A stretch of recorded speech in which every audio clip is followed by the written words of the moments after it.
He pulled off one of the biggest financial crimes in history, and he did it in plain sight. When Bernard Madoff's $65 billion Ponzi scheme came crashing down in 2008, it rocked already unsteady financial markets, wiped out investors, and left behind a trail of broken lives. Now, the whole story of the Madoff's rise and fall is detailed in the new book, The Wizard of Lies, Bernie Madoff and the Death of Trust.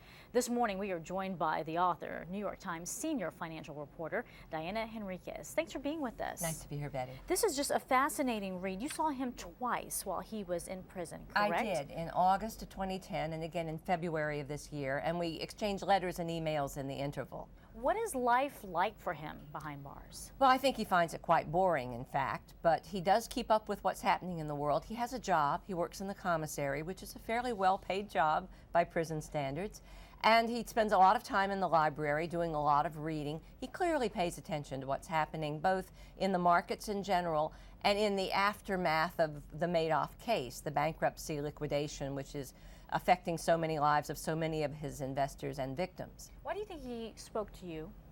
You know, I've wondered about that. I was persistent, for one thing. It took 18 months to finally persuade him to sit down and talk with me and get through the prison paperwork. My theory is that maybe because I had known him as a financial reporter before he was a criminal. I had known him when he held his position of respect and credibility on Wall Street. Maybe he felt that that would allow me to see him in a greater depth. I'm not sure. Is there any point that he believes that perhaps he could have gotten out of this Ponzi scheme and no one knew about it, or did he know it was doomed from the start? Well, he claims that he thought he could get out of it. Most Ponzi schemers do. He asserts that he started to hit withdrawals from big investors that he couldn't cover, and he temporarily just borrowed money, never intended it to become as deep as it was, and then soon he was many billions of dollars in a hole and realized, he said, by about 1998 that he was just never going to get out. And at that point I said to him, how did you think it would end, Bernie? Yeah. It's a Ponzi scheme. You know, there are not that many ways out of a Ponzi scheme. And he looked at me kind of blankly and said, well, you know, when 9/11 happened and all those people were killed, I kind of thought maybe something like that would happen. The world would end, you know, I'd be dead, my investors would be dead, and that's how it would be over. Was he delusional? It was a remarkable passage.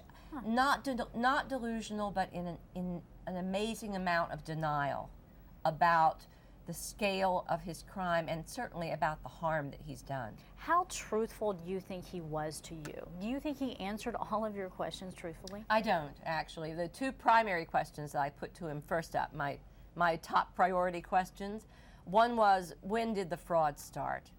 He insists it did not start until 1992 or soon thereafter.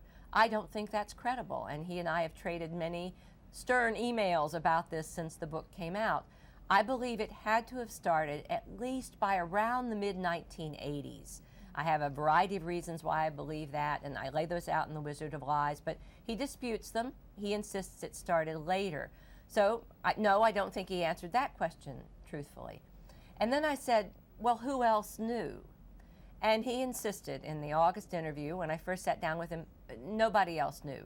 Well, we know that there were people working with him on the 17th floor of his offices in the Lipstick Building who were assisting in the carrying out of this fraud. One of them has already pleaded guilty and is awaiting sentencing. But Madoff would not even identify the obvious assistance that he had. So I don't think he was willing to come clean. So why at this point, even behind bars, after all that has happened, do you think he's continuing to lie?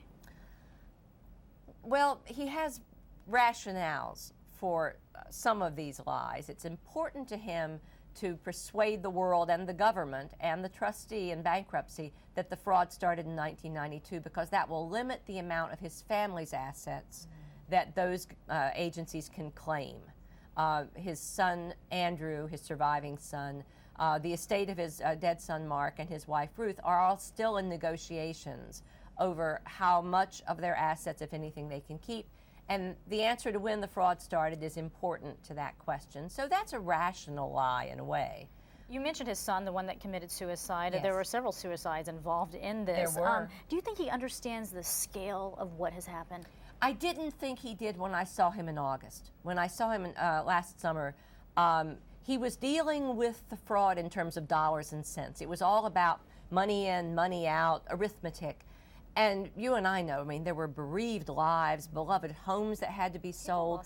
People lost everything, college educations that had to be stopped. Right. You can't put those lives back together again with dollars and cents, even if there were enough, and it's not clear that there ever will be.